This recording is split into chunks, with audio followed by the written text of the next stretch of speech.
فرزند زہرا یہ حالات برے ہیں۔ کاشانۂ بصیرت ایک ایسا مکمل یوٹیوب چینل جس پر محروم بصارت کے لیے بالخصوص اور تمام افراد کے لیے بالعموم سینکڑوں کی تعداد میں اسلامی کتب دستیاب ہیں۔ لہذا گزارش ہے کہ آپ اپنی ذمہ داری نبھاتے ہوئے کاشانۂ بصیرت کو سبسکرائب کرنے کے ساتھ ساتھ بیل آئیکن کو پریس کیجیے تاکہ آپ علم کے حصول کے ساتھ ساتھ مذہب اہل بیت کی اشاعت میں بھی اہم کردار ادا کرتے رہیں۔ کاشانۂ بصیرت، کاشانۂ بصیرت، کاشانۂ بصیرت۔ فرزند زہرا یہ حالات برے ہیں۔ السلام علیکم ورحمۃ اللہ وبرکاتہ۔ سامعین، آپ سماعت فرما رہے ہیں منادی توحید، حضرت آیت اللہ عظمیٰ محمد تقی بہجت کے حالات اور واقعات پر مبنی کتاب، جس کی مترجمین ہیں مولانا ذوالفقار علی سعیدی سولنگی اور عطا تراب صاحب۔ آج ہم آپ کے سامنے اس کی 5ویں ریکارڈنگ پیش کر رہے ہیں، صفحہ نمبر 107۔ چوتھی فصل جاری تھی، اپنے بیان کو جاری کر رکھتے ہیں۔ عنوان ہے علامہ طباطبائی کے قلم سے محقق اصفہانی کے مختصر حالات زندگی۔ آیت اللہ علامہ طباطبائی جو محقق اصفہانی کے شاگرد تھے، ان کے حالات زندگی کے بارے میں لکھتے ہیں۔ مرحوم شیخ اصفہان کے رہنے والے تھے، لیکن ان کی کتاب عمر کی ورق گردانی مقدس مقامات کے زیر سایہ ہوئی۔ عقلی علوم کے مقدمات طے کرنے کے بعد الہی حکیم مرحوم شیخ محمد باقر استحباناتی کے درس میں حاضر ہوئے اور اصول و فقہ میں مرحوم آخوند ملا کاظم خراسانی کے درسی مرکز سے وابستہ رہے۔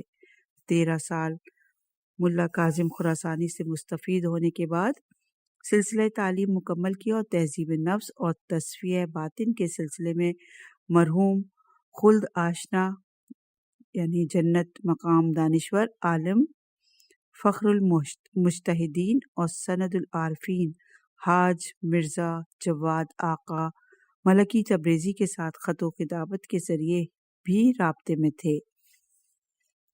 مرحوم شیخ ایک عظیم شخصیت تھے۔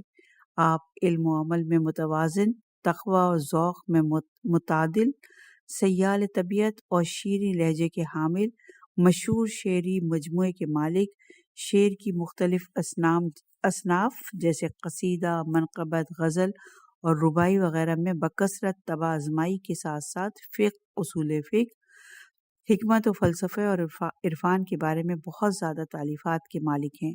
ان میں سے اکثر کتابیں روزمرہ کی ضروریات کے طور پر اہل علم حضرات کے ہاتھوں میں نظر آتی ہیں۔ آپ متواضع اور منکسر، کم گو، غور و فکر میں ڈوبی اور اپنے آپ میں مگن شخصیت کے مالک تھے۔ آپ کی زندگی سادہ تھی۔ 1361 ہجری میں پرسکون نیند میں اچانک دنیا سے کنارہ کش ہو گئے۔ صفحہ نمبر 108۔ عنوان ہے آقا ملکی تبریزی کا آیت اللہ اصفہانی کو دستور عمل۔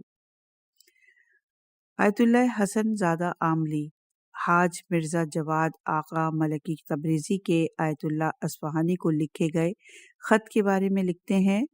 میں 1380 ہجری بمطابق 1347 ہجری بروز بدھ سپیر کے وقت قم میں استاد علامہ طباطبائی کی خدمت اقدس میں حاضری سے مشرف ہوا۔ تھوڑی دیر عرض حال احوال کے بعد میں نے استاد کے سامنے مرزا جواد تبریزی کا ذکر چھیڑا۔ جناب استاد علامہ نے فرمایا، آقا انہوں نے ہمارے استاد شیخ محمد حسین کمپانی کے لیے دستور عمل لکھا تھا۔ مرحوم آقا شیخ محمد حسین کمپانی وہ دستور عمل کسی کو دینے کے معاملے میں بے حد محتاط تھے۔ میں نے اس دستور عمل کا ایک نسخہ لکھ کر اپنے پاس محفوظ کر لیا اور ایک نسخہ آقا شیخ علی برجودی جو اس وقت بروجرد میں ہیں اور پہنچے ہوئے لوگوں میں سے ہیں میں نے لکھا کہ اس دستور عمل میں وہ تمام دستور شامل تھے جو مرحوم مرزا جواد آقا تبریزی نے مرحوم آخوند سے لیے تھے۔ میں نے عرض کیا مرحوم آخوند سے جناب عالی کی مراد کون ہے؟ فرمایا آخوند ملا حسین قلی ہمدانی۔ میں نے عرض کیا عجب، مرحوم آقا مرزا جواد کو ان کی صحبت نصیب ہوئی تھی؟ فرمایا آغا وہ 14 سال مرحوم آخوند کی صحبت میں رہے ہیں۔ میں نے عرض کیا کہ آقا میں تو سمجھ رہا تھا کہ وہ مرحوم آقا قاضی کے شاگردوں میں سے ہیں، حاج مرزا علی آقا قاضی۔ فرمایا نہیں، آقا قاضی ان کے شاگرد تھے، یعنی انہوں نے مرحوم آخوند کے شاگردوں سے استفادہ کیا تھا۔ اگرچہ مرحوم آخوند کی عمر کے آخری حصے کو درک کیا ہے لیکن ان سے باقاعدہ استفادہ نہیں کیا تھا۔ اس وقت جناب استاد علامہ طباطبائی نے اپنے استاد آقا قاضی کا ایک واقعہ یاد کرتے ہوئے فرمایا مرحوم قاضی نے فرمایا جب میں نجف اشرف میں تھا تو ایک دن میں نے راستے میں ایک عالم کو دیکھا جو مختل حواس شخص کی طرح دکھائی دے رہا تھا جس کا ذہن پوری طرح کام نہ کر رہا ہو۔ میں نے راستے میں کسی سے پوچھا کہ یہ عالم ذہنی مریض ہیں؟ انہوں نے جواب دیا نہیں، یہ ابھی آخوند ملا حسین قلی ہمدانی کے درس اخلاق سے آ رہے ہیں اور آخوند کی گفتگو حاضرین پر اثر انداز ہوتی ہے اور حاضرین ان کی گفتگو کی تاثیر اور روحانی تصرف کے نتیجے میں یوں ہی باہر آتے ہیں۔ تب میں نے استاد طباطبائی سے عرض کیا جناب عالی کیا آپ نے مرحوم آقا مرزا جواد تبریزی کو دیکھا تھا؟ فرمایا نہیں، وہ سن 1342 میں خدا کو پیارے ہو گئے اور میں 2 سال بعد نجف اشرف حاضری سے مشرف ہوا ہوں۔ یعنی علامہ طباطبائی تبریز سے نجف مشرف ہوئے اور مرحوم آقا قم میں انتقال کر گئے، یوں میں مرحوم آقا جواد کو نہ دیکھ سکا۔ جناب استاد طباطبائی نے 11 ذی الحج 1388 ہجری بروز بدھ رات کے وقت مجھے ایک لفافہ عنایت فرمایا۔ لفافے کی پشت پر لکھا تھا مرحوم حاجہ مرزا جواد آقا تبریزی کا مکتوب، اور فرمایا اس کا ایک نسخہ بنا لو اور اپنے پاس رکھ لو اور یہ مجھے واپس کر دو۔ یہ نسخہ وہی خط ہے جو آیت ربانی مرحوم آقا مرزا جواد تبریزی نے مرحوم حاج شیخ محمد حسین کمپانی کو لکھا تھا۔ صفحہ نمبر 110، عنوان ہے اقتباس از متن دستور عمل۔ سالک ربانی حاج مرزا جواد ملکی تبریزی نے آیت اللہ حاج شیخ محمد حسین کمپانی کو دستور عمل عرض کیا تھا، وہ یہ ہے۔ صفحہ نمبر 111 ہے اور شروع ہوتا ہے بسم اللہ الرحمن الرحیم، آپ پر قربان۔ دنیا اور دنیاوی امور۔ دنیا سے مراد ہر وہ چیز جو خدا اور یاد خدا سے دور کر دے۔ دنیا اور دنیاوی امور میں الجھنے سے گریز اور واقعات اور حقائق تک نہ پہنچ سکنے کے باب میں آپ نے خاکسار سے ایسے مقدمے کا تقاضا فرمایا ہے جو ان واقعات کی منزل مراد تک پہنچا سکے، تو لگی لپٹی باتوں کے بغیر میں نے ان دنیاؤں کی سیر کے لیے جو سیکھا ہے اس کی حقیقت اور اس کے بعض نتائج کو تفصیلی طور پر آپ کی خدمت شریف میں خود ہی بیان کر چکا ہوں، اور اس شوق کے مارے کہ تمام دنیاؤں میں دوستوں کے ساتھ ہم رنگ ہوں، اپنی ثوابدید کے مطابق سیر و سلوک کے لوازمات کا مغز اور نچوڑ عرض کر چکا ہوں، اور اب ایک بار پھر ان مطالب کو بطور اجمال تحریر کر رہا ہوں۔ حصول معرفت کے لیے طریق مطلوب کو نفس کہتے ہیں، چونکہ انسانی نفس جب تک عالم مثال سے نہ گزرے عالم عقل تک نہیں پہنچ سکتا، اور جب تک عالم عقل تک نہ پہنچے حقیقت معرفت حاصل نہیں ہوتی اور گوہر مطلوب ہاتھ نہیں آتا۔ لہٰذا اس مقصد کے حصول کے لیے مرحوم و مغفور جزا اللہ عنا خیر جزا المعلمین فرمایا کرتے تھے، انسان کھانے اور سونے میں معمولی سے زیادہ کمی کرے تاکہ اس کی حیوانیات کمزور اور روحانیات قوی ہو، اور اس کا میزانیہ یعنی حساب و کتاب بھی فرمایا۔ اولاً انسان دن میں 2 وقت سے زیادہ کھانا نہ کھائے، بلکہ 2 کھانوں کے مابین کچھ کھانے سے بھی پرہیز کرے، ثانیاً بھوک لگنے کے 1 گھنٹے بعد کھانا کھائے اور پیٹ بھر کر نہ کھائے۔ یہ تو کھانے کی مقدار کی بات ہوئی، یعنی کتنا کھائے۔ اب بات کرتے ہیں کیا کھائے اور کیا نہ کھائے۔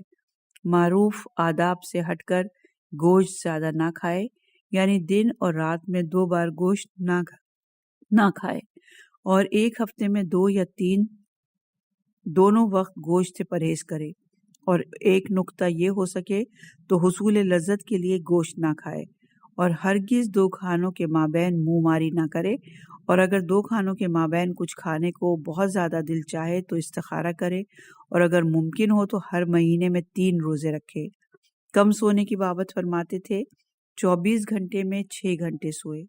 زبان کی حفاظت اور اہل غفلت کی محافل سے پرہیز ضرور بضرور کرے۔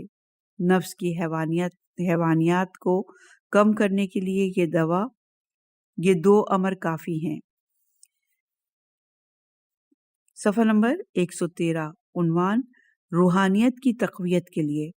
پہلی بات یہ کہ اپنے مقصد کو نہ پا سکنے کا رنج و ملال ہو، اور دوسری بات یہ کہ ذکر اور فکر کو ترک نہ کرے۔ یہ آسمان معرفت کی سیر کے 2 پر ہیں۔ ذکر کے معاملے میں اذکار صبح و شام میں سے وہ جو اخبار اور روایات میں وارد ہوئے ہیں، اور نماز پنجگانہ کی تعقیبات کے اذکار میں سب سے بڑھ کر سونے سے قبل کا ذکر جو روایات میں منقول ہے، خاص طور پر وضو اور ذکر کی حالت میں سوئے۔ یہاں حاشیے میں لکھا ہے کہ خط کے مکمل متن کے لیے کتاب فریاد گر توحید جو کہ فارسی میں ہے اس کی طرف رجوع کر سکتے ہیں۔ صفحہ نمبر 115، اور یہاں سے 5واں فصل شروع ہو رہی ہے جس کا عنوان ہے آیت اللہ حق علامہ قاضی کے مختصر حالات زندگی۔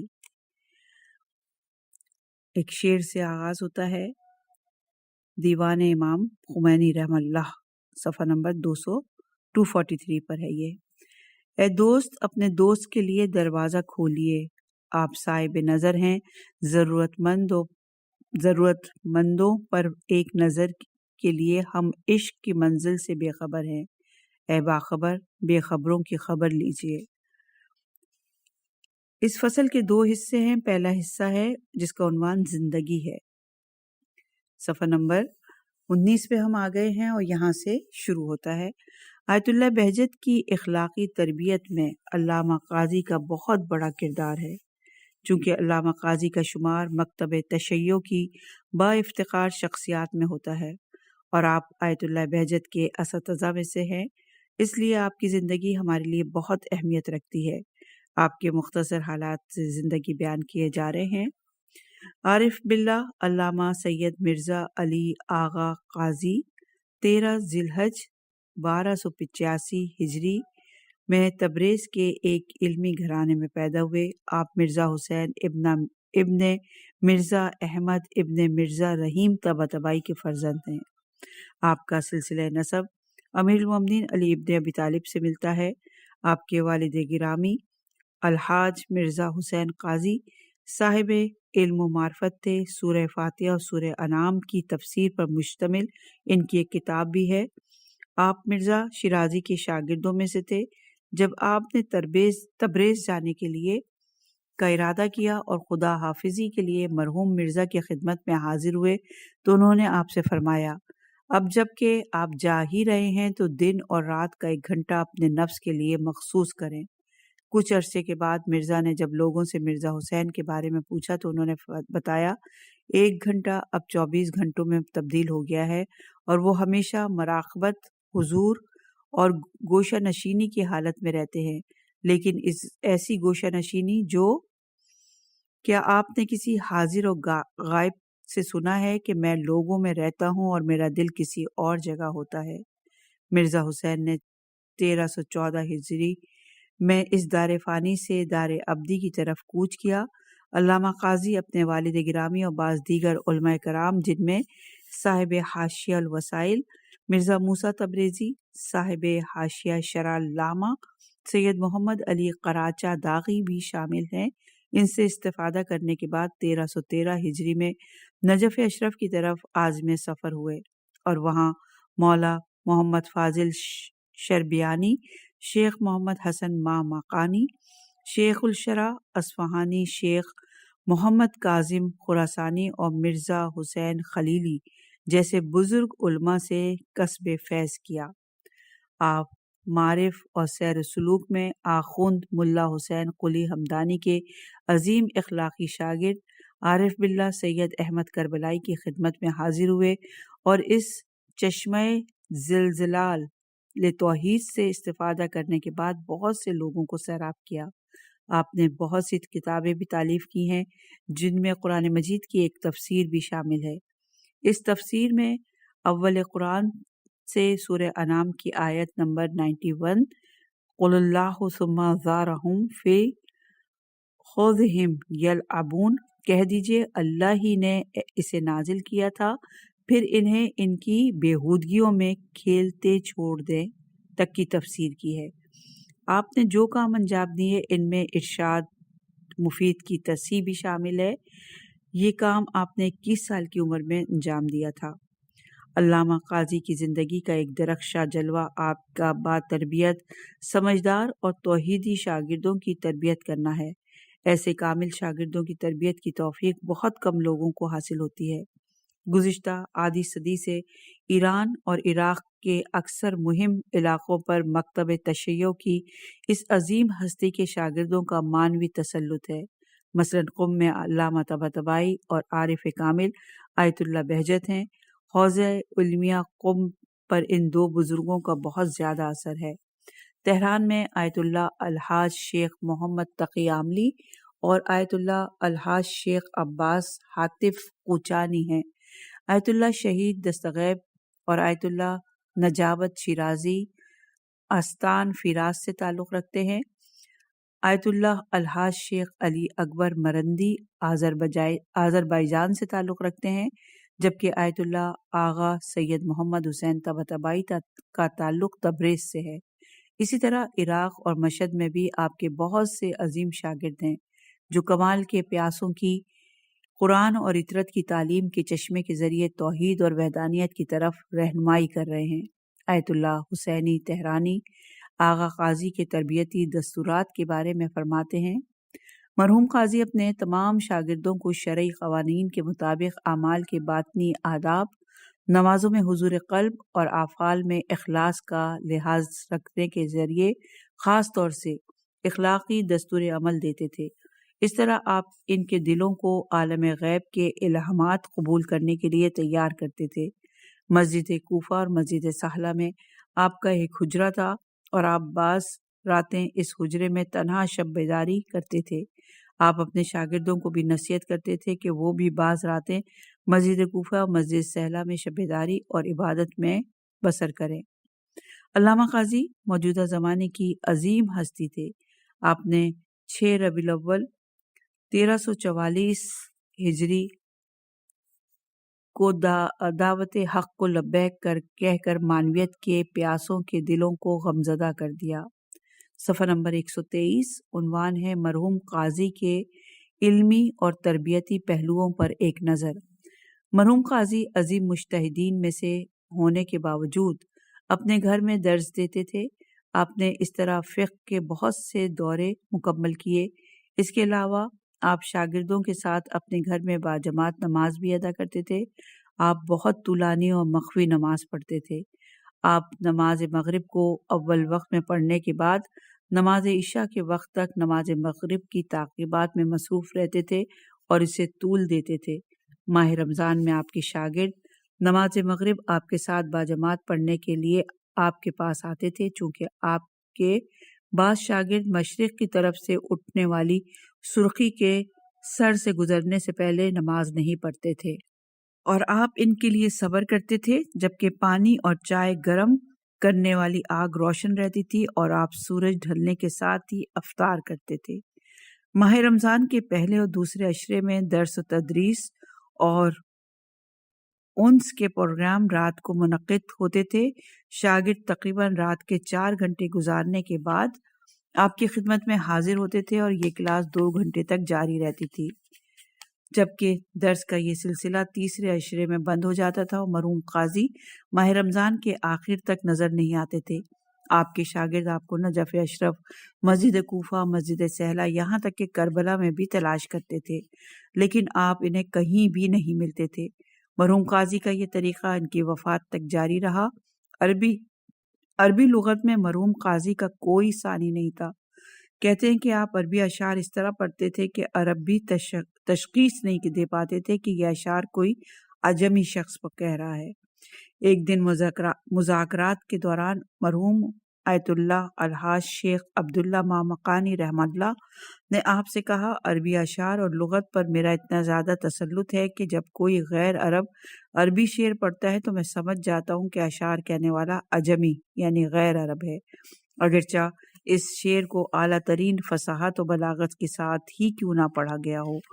اس پر مرحوم قاضی نے کسی عرب شاعر کا قصیدہ پڑھنا شروع کیا اور اس میں جان بوجھ کر اپنی طرف سے چند اشعار کا اضافہ کر دیا، اور پھر ان آیت اللہ شیخ عبداللہ مامقانی سے کہنے لگے، ان میں سے کن اشعار کو غیر عرب نے لکھا ہے، لیکن وہ ان غیر عرب کے اشعار کو مشخص نہ کر سکے۔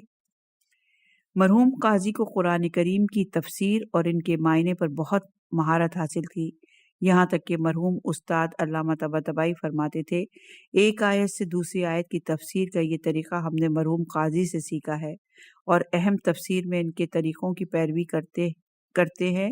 ائمہ اطہار علیہ السلام سے منقول روایت سمجھنے میں بھی آپ کا ذہن بہت کشادہ اور روشن تھا، اور ہم نے فہم احادیث کا یہ طریقہ جسے فقہ الحدیث کہا جاتا ہے انہی سے سیکھا ہے۔ آپ اسرار الہی سے لبریز عظیم پہاڑ کی مانند تھے۔ آپ نے بہت سے شاگردوں کی تربیت کی۔ آپ اپنے گھر میں دن کے اوقات میں شاگردوں کو واعظ و نصیحت کرتے تھے۔ آپ کے زیر تربیت رہ کر بہت سے بزرگوں نے راہ حقیقت کے مختلف مراحل طے کیے اور صاحب کمالات و مقامات بن گئے۔ اسی طرح وہ معرفت توحید سے منور، امن کے حرم میں داخل ہونے والے اور عالم کثرت اور اعتبار کو طے کرنے والے پاک و پاکیزہ اور آزاد افراد میں شامل ہو گئے۔ صفحہ نمبر 125، عنوان مرحوم قاضی کے پہلے استاد امام قلی خنجوانی۔ مرحوم قاضی رحمہ اللہ کے پہلے استاد مرحوم امام قلی نخجوانی قدسرہ تھے۔ وہ اپنی اولاد کی وفات کے ذریعے امتحان الہی میں مبتلا ہوئے تھے، اس طرح کہ ان کے بچے کسی مرض یا فقر و تنگ دستی کی وجہ سے فوت ہو جاتے تھے، اور آپ ان کی طرف دیکھ کر مسکراتے تھے۔ ایک دن ایک شخص نے آپ سے پوچھا، آپ اس طرح کیوں کرتے ہیں؟ کیا آپ نہیں دیکھتے کہ آپ کے بچے مر رہے ہوتے ہیں؟ کیا آپ نے مکان کے کاغذات دیکھے ہیں جنہیں بطور ضمانت دیا جاتا ہے؟ آپ نے اسے جواب دیا، ان کا مالک جس طرح چاہتا ہے ان میں تصرف کرتا ہے، کیونکہ وہ اس کی اپنی ملکیت ہوتی ہے اور اس کے استعمال میں ہوتی ہے۔ ہم سب بھی خدا کے تصرف میں ہیں، وہ سب کا مالک ہے، لہذا وہ جو چاہے کر سکتا ہے۔ جی ہاں، اسی طرح تکلیفوں اور مصیبتوں کو برداشت کرنا ہر انسان کے بس کی بات نہیں، بلکہ اللہ کے اولیاء اللہ تعالیٰ کی معرفت حاصل کرنے اور ان للہ و انا الیہ راجعون کے معنی کی انتہا تک پہنچنے کے ذریعے خدا کی معرفت کے اس مرحلے تک پہنچ جاتے ہیں، اور انہیں تمام تکلیفیں اور مصیبتیں میٹھی لگتی ہیں۔ اسفند کی طرح، یہاں حاشیے میں لکھا ہے کہ اسپند یا اسفند ایک گھاس کا نام ہے۔ اس کے چھوٹے چھوٹے سیاہ دانوں کو آنکھ کا زخم ٹھیک کرنے کے لیے آگ میں ڈالا جاتا ہے۔ اس کی ایک مخصوص خوشبو ہوتی ہے جسے بعض لوگ پسند کرتے ہیں۔ اسفند کی طرح آگ پر جلتے وقت ان کے لبوں پر مسکراہٹ ہوتی ہے، اور وہ یا حسن البلا اندی کہتے ہیں، یعنی اس کا مطلب ہے اے وہ خدا جس کی مصیبتیں میرے نزدیک خوبصورت ہیں۔ اس موضوع پر دوسرے حصے میں بھی کچھ مطالب بیان کیے گئے ہیں۔ صفحہ نمبر 127، عنوان علامہ قاضی کے شاگرد۔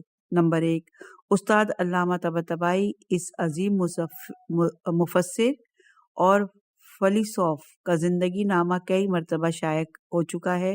کتاب مہر طابہ اور جرح ہائی جام بخش میں بھی ان کے حالات زندگی مذکور ہیں۔ نمبر 2، عظیم عارف سید ہاشم حداد، اس پاکیزہ علوی سید اور عظیم عارف کے حالات زندگی روح مجدد میں تفصیل کے ساتھ بیان ہوئے ہیں۔ نمبر 3، آیت اللہ سید محمد حسن الہی طباطبائی، علامہ طباطبائی کے بھائی۔ نمبر 4، آیت اللہ الحاج شیخ عباس حاتف کوچانی، آپ مرحوم قاضی کے اخلاقی وصی تھے۔ نمبر 5، حضرت آیت اللہ الحاج شیخ محمد تقی بہجت فومنی، کتاب حاضہ میں اس عظیم عارف اور باریک بین فقیہ کے حالات زندگی کی طرف اشارہ کیا گیا ہے۔ نمبر 6، آیت اللہ الحاج شیخ محمد برجدی۔ نمبر 7، آیت اللہ الحاج شیخ علی اکبر مرندی، آپ مرند میں رہتے، اسی شہر میں آپ نے وفات پائی اور آپ کا مقبرہ بھی اسی شہر میں ہے۔ نمبر 8، آیت اللہ الحاج سید حسن مسقطی۔ نمبر 9، آیت اللہ الحاج سید عبد الکریم کشمیری رضوی قدسرہ۔ نمبر 10، الحاج سید احمد کشمیری۔ نمبر 11، الحاج مرزا ابراہیم سیستانی۔ نمبر 12، الحاج شیخ علی قسام۔ نمبر 13، آیت اللہ شہید عبد الحسین دستغیب شیرازی، آپ امام زادہ چراغ کے جوار میں مدفون ہیں۔ نمبر 14، آیت اللہ الحاج شیخ حسن علی نجابت شیرازی۔ نمبر 15، آیت اللہ انصاری لاہیجی۔ نمبر 16، آیت اللہ الحاج شیخ محمد تقی عاملی۔ نمبر 17، الحاج سید علی خلخلائی۔ نمبر 18، حضرت آغا شیخ محمد حسین خراسانی۔ نمبر 19، آقا سید مرتضیٰ مدرس۔ اب ہم آسمان معارف کی اس بلند پرواز شخصیت کی حکایات، ہدایات اور کرامات بیان کریں گے۔ امید ہے کہ یہ سامعین کے لیے مفید ثابت ہوگی اور عاشقوں کے لیے زاد راہ قرار پائے گی۔ یہاں پر اس کا فصل نمبر 5 کا دوسرا حصہ شروع ہوتا ہے جو کہ حکایات پر مبنی ہے۔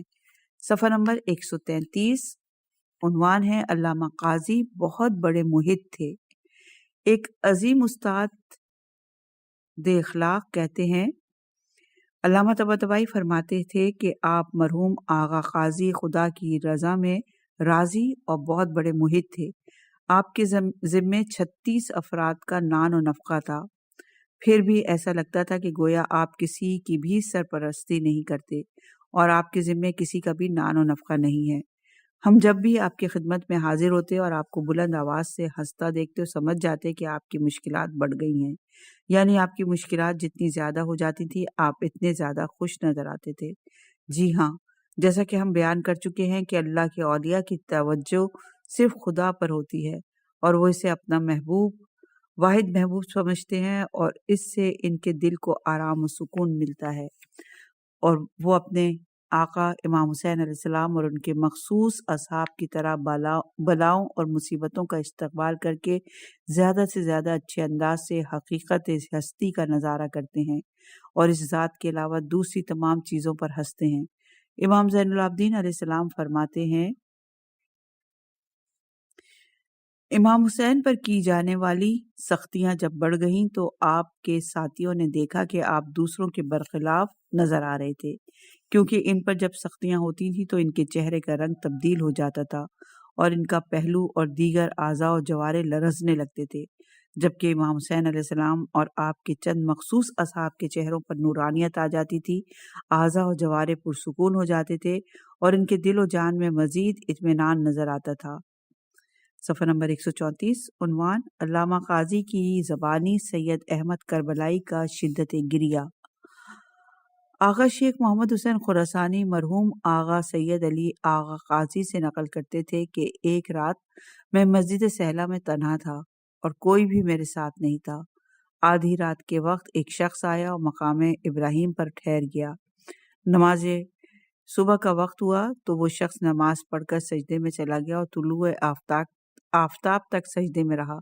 میں نے جب غور سے دیکھا تو میرے استاد آقا سید احمد کربلائی تھے۔ کثرت گریہ کی وجہ سے ان کی سجدہ گاہ کی مٹی بھی گیلی ہو گئی تھی۔ جب صبح ہوئی تو آپ کمرے میں گئے اور بہت بلند آواز سے ہنسنے لگے۔ ان کے ہنسنے کی آواز مسجد کے باہر بھی سنائی دے رہی تھی۔ صفحہ نمبر 135، عنوان ہے اسوہ تقوی و تسلیم۔ جیسا کہ ہم بیان کر چکے کہ مرحوم قاضی مخصوص طریقے سے اپنے شاگردوں کو شرعی قوانین کے مطابق اعمال کے باطنی آداب، نمازوں میں حضور قلب اور افعال میں اخلاص کا لحاظ رکھنے کے ذریعے اخلاقی دستور عمل دیتے تھے۔ اس طرح آپ ان کے دلوں کو عالم غیب کے الہامات قبول کرنے کے لیے تیار کرتے تھے۔ مسجد کوفہ اور مسجد سیلہ میں آپ کا ایک حجرہ تھا اور آپ بعض راتیں اس حجرے میں تنہا بسر کرتے تھے۔ آپ اپنے شاگردوں کو بھی نصیحت کرتے تھے کہ وہ بھی بعض راتیں مسجد کوفہ اور مسجد سیلہ میں شب داری میں اور عبادت میں بسر کریں۔ آپ انہیں یہ دستور بھی دیتے تھے کہ اگر آپ لوگوں کو نماز، تلاوت قرآن یا ذکر و فکر کے دوران کوئی چیز یا کوئی خوبصورت چہرہ نظر آئے یا آپ میرے دوسرے عالم باز جہاد کا مشاہدہ کریں تو ان کی طرف متوجہ نہ ہوں اور اپنی تمام توجہ اپنے اعمال پر رکھیں۔ مرحوم قاضی کا عمل اور کردار بہت عجیب تھا۔ اہل نجف خاص طور پر اہل علم حضرات آپ کی بہت سی داستانیں نقل کرتے ہیں۔ فخر و تندرستی کے باوجود آپ کے ذمے بہت سے لوگوں کا نان و نفقہ، آپ بہت بڑے موحد تھے اور آپ ہی اتنا توکل، تسلیم اور تخفیض پایا جاتا تھا کہ آپ کے اوپر عائد اہل و عیال کی یہ ذمہ داری آپ کو ذرہ برابر راہ حق سے منحرف نہیں کرتی تھی۔ نجف اشرف کے ایک بزرگ عالم دین کہتے ہیں کہ ایک دن میں سبزی فروش کی دکان پر گیا، وہاں میں نے مرحوم قاضی کو دیکھا۔ ان کا سر جھکا ہوا تھا اور آپ کا کاہو کا انتخاب کر رہے تھے۔ میں نے دیکھا کہ آپ نے معمول کے برخلاف بوسیدہ، سخت اور بڑے تہے والے کاہو کو منتخب کیا۔ میری تمام توجہ مرحوم قاضی پر تھی۔ آپ نے وہ تمام کاہو سبزی فروش کو دیے۔ اس نے اس کا وزن کر کے انہیں مرحوم قاضی کے حوالے کیا۔ مرحوم قاضی انہیں اٹھا کر اپنی منزل کی طرف روانہ ہوئے۔ اس وقت میں نوجوان طالب علم تھا جب مرحوم قاضی عمر رسیدہ اور بزرگ مرد تھے۔ میں آغا کے پاس گیا اور ان کی خدمت میں عرض کرنے لگا، آغا آپ سے ایک بات پوچھنا چاہتا ہوں، آپ نے دوسروں کے برخلاف یہ نامطلوب کاہو کیوں پسند کیے ہیں؟ مرحوم قاضی نے جواب دیا، عزیزم یہ دکاندار فقیر و تنگ دست ہے، اس لیے میں کبھی کبھار اس کی مدد کرنا چاہتا ہوں، کوئی چیز لیے بغیر بھی اس کی مدد نہیں کرنا چاہتا، تاکہ اولاً اس کی عزت اور شرف اور آبرو پامال نہ ہو، ثانیاً خدا نخواستہ اس میں مفت خوری کی عادت نہ پڑ جائے اور کاروبار میں بھی اسے نقصان نہ ہو۔ ہمارے لیے فرق نہیں پڑتا کہ ہم لطیف اور نازک کاہو کھائیں یا یہ کاہو کھائیں، مجھے معلوم ہے کہ یہ کاہو کوئی نہیں خریدے گا اور ظہر کے وقت جب یہ شخص دکان بند کرے گا تو انہیں پھینک دے گا، میں نے اس لیے خریدے ہیں تاکہ اسے نقصان نہ ہو۔ صفحہ نمبر 137، عنوان ہے علامہ قاضی کا لوگوں کی صلاحیتوں کے مطابق گفتگو کرنا۔